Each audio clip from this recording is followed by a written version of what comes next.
Hello दोस्तों, journey with Jayraj में आपका बहुत बहुत स्वागत है। कैसे हैं आप सब? आज हम एक बहुत ही खूबसूरत और गहरे विषय पर बात करने वाले हैं, इसलिए आराम से बैठिए और अगर आपने अभी तक चैनल को सब्सक्राइब नहीं किया है तो कर लीजिए। वीडियो अच्छा लगे तो इसे लाइक और शेयर भी ज़रूर कीजिएगा, क्योंकि आज की जानकारी किसी का भी जीवन बदल सकती है। दोस्तों, क्या आप जानते हैं कि हमारे कैलेंडर में हर 3 साल में एक ऐसा महीना आता है जिसे कभी मलमास कहा जाता था। एक ऐसा समय जब कोई भी शुभ काम नहीं किया जाता था, लेकिन फिर कुछ ऐसा चमत्कार हुआ कि स्वयं भगवान विष्णु ने इस ठुकराए हुए महीने को अपना नाम दे दिया और ये बन गया सबसे शक्तिशाली महीना, पुरुषोत्तम मास। अब आप सोच रहे होंगे कि ऐसा कैसे हुआ। चलिए इसे थोड़ा विज्ञान और थोड़ा कथाओं के नज़रिए से बहुत ही आसान शब्दों में समझते हैं। असल में हमारा जो वैदिक कैलेंडर है ना, वो चंद्रमा की कलाओं पर चलता है और चंद्र वर्ष 354 दिन में पूरा हो जाता है। वहीं जो अंग्रेजी कैलेंडर हम देखते हैं वो सूर्य पर आधारित होता है, जो लगभग 365 दिन का होता है। यानी हर साल दोनों के बीच करीब 11 दिन का अंतर आ जाता है।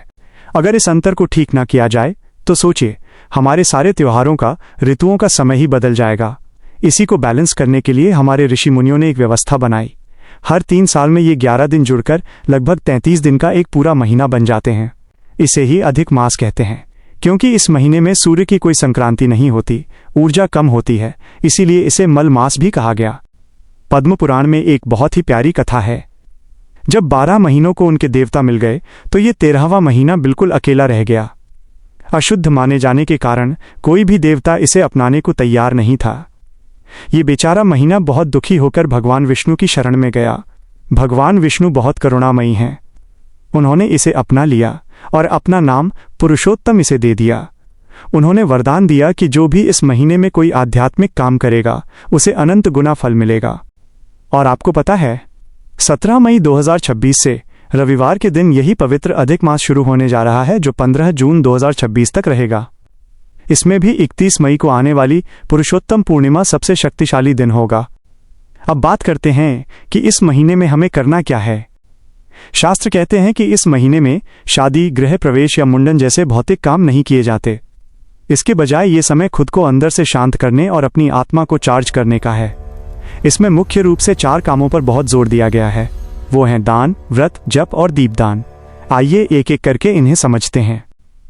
पहला और सबसे शक्तिशाली है जप। दोस्तों, शास्त्रों में बहुत स्पष्ट लिखा है कि आम दिनों में आप जो भी मंत्र जपते हैं या भगवान का नाम लेते हैं, उसका जो भी पुण्य होता है, इस अधिक मास में वही पुण्य 1000 गुना होकर आपको मिलता है। जी हाँ, पूरे 1000 गुना। आप सोचिए, ये समय आपके आध्यात्मिक बैंक अकाउंट को भरने का कितना बड़ा मौका है। इस महीने में आप हरे कृष्ण महामंत्र का या ओ नमो भगवते वासुदेवाय का जितना हो सके जप करें। अगर आप कोई मंत्र नहीं जानते तो कोई बात नहीं, बस आंखें बंद करके बहुत ही प्रेम से सिर्फ राम या कृष्ण नाम का स्मरण करें। कोशिश करें कि एक ही शांत जगह पर बैठकर जप करें। अगर आपके पास तुलसी की माला है तो उस पर जप करना सबसे उत्तम है। आपको पता है इसका असर कैसे होता है। ये जो भगवान के नाम की ध्वनि, साउंड वाइब्रेशन होती है ना, ये सीधे आपके अंतर्मन, सबकॉन्शियस माइंड को साफ करती है।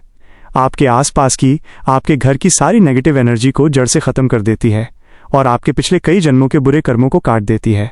इसके अलावा श्रीमद् भागवतम के 10वें स्कंद, विष्णु सहस्त्र नाम या भगवत गीता के 15वें अध्याय का पाठ करना भी आपके जीवन में असीम शांति लाएगा। दूसरा है व्रत और सात्विक आहार। व्रत का मतलब सिर्फ भूखे रहना नहीं है। इसका मतलब है अपने मन और शरीर को शुद्ध करना। सुबह थोड़ा जल्दी उठने की कोशिश करें, ब्रह्म मुहूर्त में। बाहर का जंक फूड कुछ दिनों के लिए छोड़ दें। सात्विक खाना खाएं। अगर पूरे महीने व्रत नहीं कर सकते तो कम से कम दोनों एकादशी और पूर्णिमा का उपवास जरूर रखें। तीसरा है दान। चूंकि ये अधिक मास 2026 की तेज गर्मी यानी मई जून में आ रहा है, तो आप किसी को जल पिला सकते हैं, छाता, पंखा, फल या अन्न दान कर सकते हैं। शास्त्रों के अनुसार इस महीने किया गया दान 1000 गुना होकर वापस मिलता है। अगर गौशाला में जाकर गौ सेवा कर सकें तो वो भी बहुत पुण्य का काम है। और चौथा सबसे चमत्कारी उपाय है दीपदान। क्या आप जानते हैं कि पूरे साल भर की आराधना का पुण्य पुरुषोत्तम मास में घी का केवल एक दीपक जलाने से मिल जाता है। शास्त्रों में महर्षि उग्रदेव और मणिग्रीव नाम के एक व्यक्ति की कथा आती है। मणिग्रीव बहुत ज्यादा गरीब था, कर्ज में डूबा हुआ था, चारों तरफ अंधेरा था। तब महर्षि उग्रदेव ने उसे एक बहुत ही सरल उपाय बताया। उन्होंने कहा कि बस शुद्ध देसी गाय के घी का एक दीपक तैयार करो और भगवान पुरुषोत्तम यानी श्री राधा गोपाल के सामने उसे जलाओ। मणिग्रीव ने बिल्कुल ऐसा ही किया और आप यकीन मानिए, उस एक दीपदान के प्रभाव से उसकी सारी दरिद्रता खत्म हो गई। अगले जन्म में वही मणिग्रीव चक्रवर्ती राजा चित्रबाहु बना। अगर आप भी जीवन में किसी परेशानी से गुजर रहे हैं तो इस अधिक मास में शाम के समय भगवान विष्णु या तुलसी माता के सामने शुद्ध गाय के घी का दीपक जरूर जलाएं। अब मैं आपको बताता हूं कि शास्त्रों के अनुसार इस दीपदान के मुख्य लाभ क्या हैं। सबसे पहली बात, अधिक महीने में किया गया दीपदान किसी भी बड़े से बड़े तीर्थ स्थान में किए गए दान से भी ज्यादा पुण्य प्रदान करता है। दूसरा, अगर घर में आर्थिक तंगी है तो इस मलमास में दीपदान करने से धन धान्य ऐश्वर्य पुत्र पौत्र और समृद्धि की प्राप्ति होती है। तीसरा, अगर घर में किसी के विवाह में देरी हो रही है, रिश्ते नहीं जुड़ रहे या बच्चों को पढ़ाई में दिक्कतें आ रही हैं तो पुरुषोत्तम मास का दीपदान इन सारी परेशानियों को दूर करने में बहुत सहायता करता है। चौथा, जो लोग जीवन के अंतिम लक्ष्य यानी मोक्ष की इच्छा रखते हैं उन्हें इस दीपदान से मोक्ष की प्राप्ति भी होती है।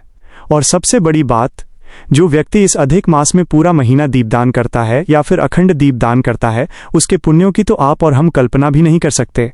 लेकिन हाँ, कुछ छोटी छोटी बातें हैं जिनका हमें ध्यान रखना है, कुछ गलतियां जो हमें नहीं करनी है। जैसे भगवान का नाम लेते समय मोबाइल ना चलाएं, मल्टीटास्किंग ना करें, किसी भी इंसान की निंदा या चुगली करने से बचें, क्योंकि इससे हमारे जप और व्रत के सारे पुण्य उसी इंसान को चले जाते हैं जिसकी हम बुराई कर रहे होते हैं। छोटी छोटी बातों पर गुस्सा ना करें और थोड़ा सा टीवी सीरियल्स और सोशल मीडिया की नेगेटिविटी से खुद को दूर रखें। तो दोस्तों, 17 मई से जो समय आ रहा है वो कोई साधारण समय नहीं है। ये साक्षात भगवान विष्णु का वरदान है। इसे यूं ही मत जाने दीजिएगा। आप मुझे कमेंट्स में जरूर बताइएगा कि इस अधिक मास में आप इन नियमों में से कौन सा नियम अपनाने वाले हैं। कमेंट्स में जय श्री कृष्ण या जय पुरुषोत्तम भगवान जरूर लिखिएगा, मुझे पढ़कर बहुत खुशी होगी। अगर आपको आज की ये बातचीत अच्छी लगी हो, ये जानकारी काम की लगी हो तो प्लीज़ इस वीडियो को अपने परिवार और दोस्तों के साथ व्हाट्सएप पर शेयर जरूर करें। क्या पता किसी को इस जानकारी की बहुत ज़रूरत हो और आपके एक शेयर से उसका जीवन बदल जाए। और हाँ, चैनल को सब्सक्राइब करना और बेल आइकन दबाना मत भूलिएगा ताकि हम आगे भी ऐसे ही जुड़ते रहें। चलिए, अपना और अपनों का बहुत ख्याल रखिएगा। आज के लिए बस इतना ही, बाद में मिलते हैं।